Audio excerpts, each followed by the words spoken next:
अस्सलामुअलैकुम वरहमतुल्लाहि वबरकातुहू। दोस्तों, मैं निशात अहमद आप तमाम साथियों का बहुत बहुत इस्तकबाल करता हूं, खैर मकदम करता हूं, वेलकम करता हूं। और कमेंटबाजी कम कीजिएगा, जो भी आपके डाउट से है वो हमारे पास आ चुके हैं किसी न किसी रूप में, हम उसको बाद में बता देंगे।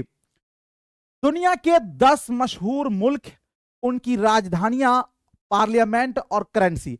करेंसी का मतलब होता है कि जो वहां पर पैसा चल रहा है, जैसे अभी आपने सुना होगा सऊदी अरब, वहां रियाल चलता है ना। बहुत सारे जगह आप जो है कुछ और चलते हैं, दिरहम चल रहे हैं, है ना, कहीं डॉलर चलता है, कहीं दोस्तों यूरो चल रहा है। तो ये सब हमें समझना है। जैसे कि एग्जाम में आपने देखा था, एक क्वेश्चन पूछा था कि जर्मनी में कौन सी करेंसी चलती है। तो दुनिया के 10 मशहूर मुल्क, उनकी राजधानियां, यानी उसका जो है आपको कैपिटल, और पार्लियामेंट जहां पर उनके सांसद चुनकर जाते हैं, और वहां की करेंसी यानी वहां पर कौन सा पैसा चलता है उसका नाम क्या है। तो सबसे पहले हम लेते हैं अपने बगल में एक बड़ा मुल्क है चीन। तो चीन की राजधानी दोस्तों जो है वो है बीजिंग। कहां है? बीजिंग। अब देखिए, ये सब याद करने वाला मेरे भाई कमेंट न करो, ठीक है जी। तो दोस्तों, चीन की राजधानी बीजिंग है, और बीजिंग के अंदर जो संसद है, उस संसद भवन को दोस्तों कहा जाता है नेशनल पीपल्स कांग्रेस। क्या कहा जाता है? नेशनल पीपल्स कांग्रेस संसद भवन का, जहां पर सारे जो सांसद लोग बैठते हैं, जी, प्रधानमंत्री वगैरह सारे लोग, जो राष्ट्रपति वगैरह बैठते हैं, उसे कहा जाता है नेशनल पीपल्स कांग्रेस।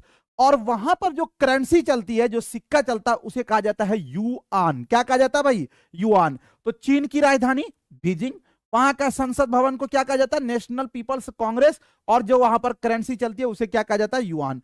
उसके बाद दोस्तों आते हैं श्रीलंका। तो श्रीलंका की राजधानी है कोलंबो। क्या है? कोलंबो। और यहां पर जो संसद भवन है उसे कहा जाता है पार्लियामेंट। क्या कहा जाता है? पार्लियामेंट। और यहां पर जो पैसा चलता है उसे कहा जाता है रुपया। जो करेंसी है उसे दोस्तों क्या कहा जाता है? जी, रुपया। उसके बाद दोस्तों आते हैं पाकिस्तान। पाकिस्तान की जो राजधानी है उसे कहा जाता है इस्लामाबाद। क्या कहा है उसका नाम? इस्लामाबाद। और जो वहां पर संसद भवन है उसे कहा जाता है नेशनल असेंबली। क्या कहते हैं उसे? National assembly. और वहां पर भी रुपया चलता है। रुपया या पाकिस्तानी रुपया दे दे तो दोनों एक ही चीज हो गया। उसके बाद दोस्तों आते हैं चौथे नंबर पर आपका बांग्लादेश। बांग्लादेश की राजधानी है ढाका। कहां पर है? ढाका। और बांग्लादेश के अंदर जो संसद भवन है उसे कहते हैं जातीय सांसद। क्या कहते हैं? जातीय सांसद। और वहां पर जो रुपया चलता है, जो करेंसी है, उसे कहा जाता है टक्का, या फिर टाका भी कहते हैं ना जी, टाका जी। इसको आप याद रखिएगा, चूंकि ये थोड़ा सा अलग हटकर है। उसके बाद आते हैं अफगानिस्तान, जहां पर अभी एक तालिबान एक ग्रुप है जिसकी हुकूमत है। तो अफगानिस्तान की जो दोस्तों राजधानी है वो है काबुल। कहां है? काबुल। और काबुल के अंदर जो संसद भवन है दोस्तों उसे कहा जाता है शूरा। क्या कहते हैं? शूरा। और वहां पर भी चलता है रुपया। क्या चलता है? अफगानी रुपया। क्या? अफगानी रुपया। तो ये 5 ममालिक थे, जिसमें दोस्तों आपने चीन पढ़ा, श्रीलंका पढ़ा, पाकिस्तान पढ़ा, बांग्लादेश पढ़ा, अफगानिस्तान पढ़ा। और इसके करेंसी को जाना, वहां के संसद भवन को जाना, और वहां की राजधानियों को आपने जाना। और 5 ममालिक हम लोग लेते हैं। और मैंने इस बार इसमें यह किया है कि जो खलीजी ममालिक है, यानी कि दोस्तों जो खाड़ी के देश हैं, खाड़ी के देश मीन से आप इसको ये कह सकते हैं कि जो अरब कंट्री है, उसका नाम इसमें आपको देखने को नहीं मिलेगा। हम उसको नेक्स्ट क्लास में बताएंगे कि दुबई की राजधानी कहां है, इसी तरह आपको जे कुवैत की राजधानी कहां है, ये सब हम नेक्स्ट क्लास में, जो अरब ममालिक है, ठीक है। तो चलिए अब जानते हैं छठे नंबर में अमेरिका, सुपर पावर जिसे कहा जाता है। तो अमेरिका की राजधानी दोस्तों कहां पर है? वाशिंगटन। और यहां की जो संसद भवन है उसे कहा जाता है कांग्रेस। क्या कहा जाता है? कांग्रेस। और दोस्तों यहां पर जो रुपया चलता है उसे क्या कहते हैं? डॉलर। क्या कहते हैं? तो यहां की करेंसी को क्या कहते हैं? डॉलर कहते हैं। और उसके बाद आपका आता है ब्रिटेन। ब्रिटेन की राजधानी दोस्तों लंदन। कहां? लंदन। और लंदन के जो संसद भवन है उसे कहते हैं पार्लियामेंट। क्या कहते हैं? पार्लियामेंट। और वहां पर जो करेंसी चलता है वो है दोस्तों पाउंड। क्या कहते हैं? पाउंड। जैसे अपने यहां रुपया चलता है ना, 10 रुपया, 20 रुपया, तो वहां पर उसे कहते हैं पाउंड। उसके बाद आते हैं फ्रांस।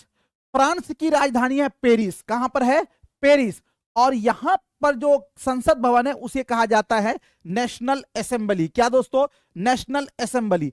आपने इससे पहले पढ़ा था कि नेशनल असेंबली जो है ये पाकिस्तान के भी दोस्तों किसको कहते हैं, तो वहां के भी संसद भवन को नेशनल असेंबली ही कहा जाता है।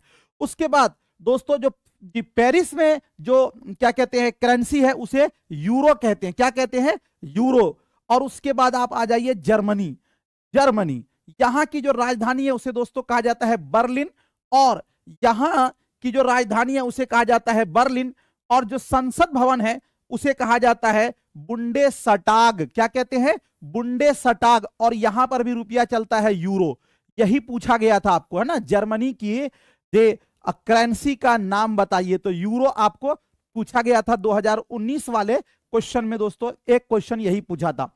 नेपाल अपना पड़ोसी मुल्क है ना। नेपाल की राजधानी काठमांडू, और काठमांडू के अंदर जो संसद है उस संसद का नाम है राष्ट्रीय पंचायत। राष्ट्रीय पंचायत। और दोस्तों यहां पर चलता है नेपाली रुपया।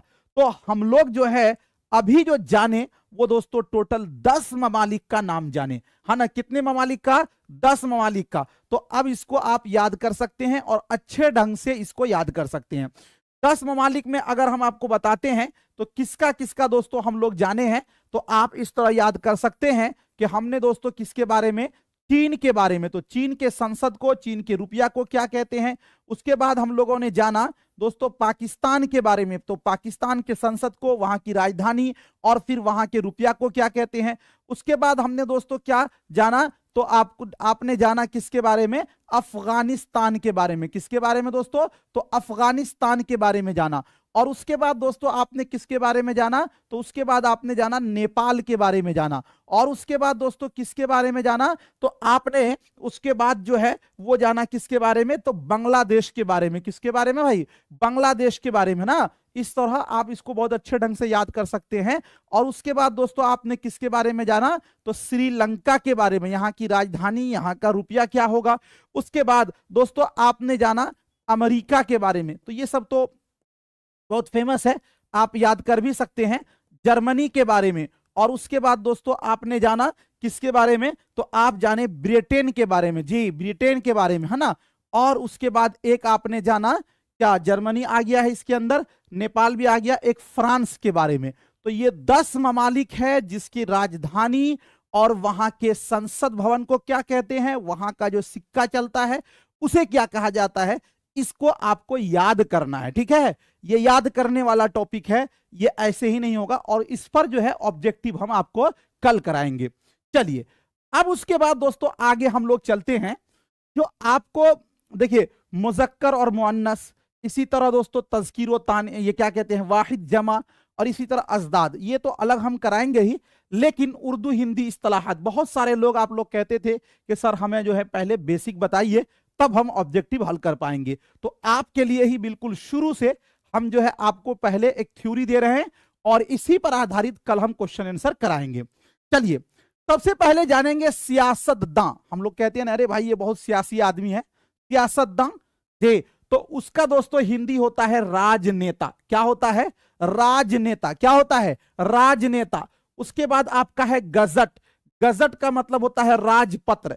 जैसे आपने देखा होगा कोई कानून बनता है, कानून बनने के बाद वो संसद से पास हुआ, फिर दोस्तों राज्यसभा से, फिर उस पर राष्ट्रपति का सिग्नेचर होता है, फिर वो हिंदुस्तान के दोस्तों गजट पे निकलता है। तो उसी को कहते हैं गजट, यानी जो कानूनी रूप ले लेता है। तो उसी गजट को कहते हैं राजपत्र। ना देखेंगे बड़ा सा ये आपका अशोक इसका जो है स्तंभ का, उसमें ये लगा हुआ रहता है। कौमी शाहराह, कौमी शाहराह का मतलब होता है राजपथ। कौमी शाहराह, राह का मतलब रास्ता, शाहराह बड़ा वाला रास्ता, कौमी का मतलब हो गया नेशनल, जिसे आप नेशनल हाईवे भी कहते हैं, तो उसी को कहा जाता है राजपथ। क्या कहते हैं दोस्तों? राजपथ कहते हैं जी। तो आप जैसे आपका हर जगह नेशनल हाईवे तो लोग जान ही रहे हैं। इज्जते माब, महामहिम, आपने देखा होगा, महामहिम फला, महामहिम फला, महामहिम फला, है ना। तो ये महामहिम, इसको उर्दू में इज्जते माब कहते हैं जी। रहबर, रहबर दोस्तों कहते हैं मार्गदर्शक को। किसे कहते हैं? रहबर का मतलब हुआ रास्ता दिखलाने वाला, तो इसे हिंदी में कहते हैं मार्गदर्शक। तहीन या बासलाहियत, इसे कहते हैं मेधावी, नहीं कहते ये मेधावी छात्र है, तो उसे दोस्तों ज़हीन भी कह सकते हैं, बासलाहियत भी कह सकते हैं। ज़बानी, ज़बानी का मतलब होता है मौखिक, बुनियादी या फिर हकीकी, ये अलग अलग चीज है। बुनियादी यहाँ पे कॉमा भी लगा हुआ है, हकीकी इसका होगा आपका मौलिक। नहीं कहते ये मेरे बुनियादी हुकूक है, यानी ये हमारे मौलिक अधिकार हैं। तो दोस्तों बुनियादी या हकीकी का मतलब क्या हो जाएगा, आपका मौलिक। उसके बाद आपका हो जाएगा मुसव्विर या रंगसाज। मुसव्विर का मतलब होता है तस्वीर बनाने वाला, है ना। तो दोस्तों इसको कहते हैं रंजक, ठीक है। मुहाफिज या निगरां, ये एक शेर आपने सुना होगा, तू इधर उधर की न बात कर, ये बता के काफला लूटा कैसे, जे मुझे रहजनों से गिला नहीं, तेरी रहबरी का सवाल है। यानी आप इधर उधर की बात न करिए, ये बताइए कि काफला लूट गया कैसे। मुझे जो है रहजन मतलब डाकू, डाकू से कोई गिला नहीं है, लेकिन आप जो रहबरी कर रहे हैं उसके बारे में पूछना है कि आप कैसी रहबरी कर रहे हैं। तो दोस्तों वही चीज यहां पर है, मुहाफिज या निगरां। इसको कहते हैं रक्षक। क्या कहते हैं, रक्षक। क्या कहते हैं, रक्षक जे। उसके बाद आपका है सरकारी, तो सरकारी का हिंदी होगा राजकीय। क्या होगा, राजकीय। सरकारी खजाना या फिर खजाना भी लीजिएगा तो राजकोष। क्या, राजकोष। उसके बाद दोस्तों आपके स्क्रीन पर है शाही निजाम। शाही निजाम, तो शाही निजाम को कहते हैं राजतंत्र। क्या कहते हैं, राजतंत्र, है ना। सफीर, सफीर दोस्तों राजदूत। देखिएगा सफीर दोस्तों, जैसे कि मान लीजिए एक बड़ा नेता है, वो जो है अपनी कोई बात को, चिट्ठी को किसी के पास पहुंचाना चाहता है, या अपनी कोई बात तो जो लेकर जाता है उसे ही कहते हैं सफीर, या उसी को दोस्तों राजदूत भी कहते हैं ना जी। उसके बाद है सियासत।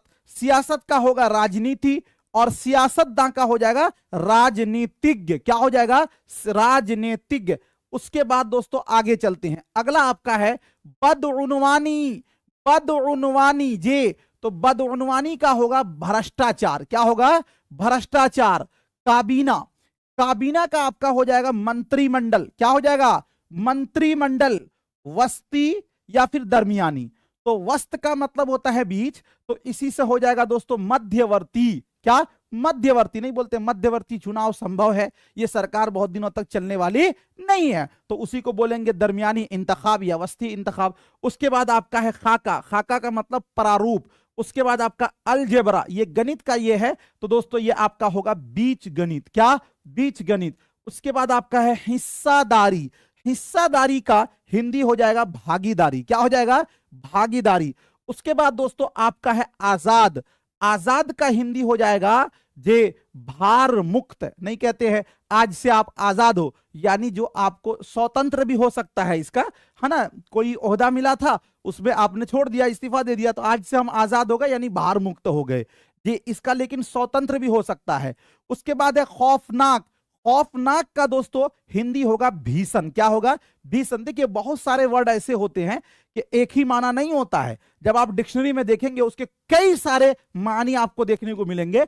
बस वहां पर आपको थोड़ा सा अपना सेंस लगाकर दोस्तों कहते हैं उसको कि आपको जे संदर्भ में, संदर्भ का मतलब यह हुआ कि आप आगे पीछे से उसका थोड़ा सा ये करके आप जो है सियाक करके उसके माना को पता कर सकते हैं, ठीक है ना। तो इसलिए कुछ वर्ड आगे पीछे होंगे तो वो आपको ऑब्जेक्टिव में पता चल जाएगा।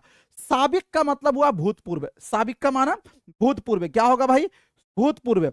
उसके बाद आपका है तमहीद या तारुफ, इसे कहते हैं भूमिका। जैसे कोई भी बात आप कहने जाते हो तो सबसे पहले दोस्तों कुछ आप इंट्रोडक्शन देते हैं ना, कुछ आप कहते हैं ना, तो उसे ही कहते हैं भूमिका बांध रहे, या तमहीद कर रहे, या तारुफ कर रहे। उसके बाद आपका है मतबख। मतबख को कहते हैं भोजनालय। असल में भोजनालय जो है ये दोस्तों असल में है भोजन और जोड़ आलय। आलय का मतलब हुआ घर, और भोजन आलय यानी जहां भोजन खाने का घर है, यानी जिसको हम लोग बावर्ची खाना भी कहते हैं, उसे मतबख कहा जाता है। नामजदगी, इसे कहेंगे मनोनयन। क्या कहेंगे, मनोनयन। और उसके बाद आपका है नामजद या फिर मुंतखब, दोस्तों इसे कहेंगे मनोनीत, है ना। हौसला या हिम्मत, इसे कहेंगे मनोबल। कहिएगा, कहते हैं भाई मनोबल बढ़ाना चाहिए, मनोबल बढ़ाना चाहिए, तो उसे ही कहते हैं हौसला या हिम्मत। रेगिस्तान, रेगिस्तान दोस्तों मरुस्थल। और आपको पता होना चाहिए अगर ये वर्ड भी हो सहरा, तो सहरा का माना भी रेगिस्तानी होता है, तो उसे ही कहते हैं मरुस्थल। राजस्थान में सबसे ज्यादा मरुस्थल पाया जाता है। उसूल, उसूल का मतलब होता है मर्यादा। पिछली बार जो सहायक में क्वेश्चन जीके का पूछा गया था, जो जीके का क्वेश्चन सेट किए थे, लग रहा था उनको राजस्थान से बहुत ज्यादा दिलचस्पी थी। लगभग क्वेश्चन जो है 10 क्वेश्चन में से मैक्सिमम जो जीके के क्वेश्चन थे वो राजस्थान से ही रिलेटेड थे जे। उसके बाद दोस्तों आपका जो है आइन। अब हम लोग जानेंगे अदालती इस्तिलाहात। शुक्रिया, खुदा हाफिज, all the best, thank you so much, बहुत बहुत शुक्रिया।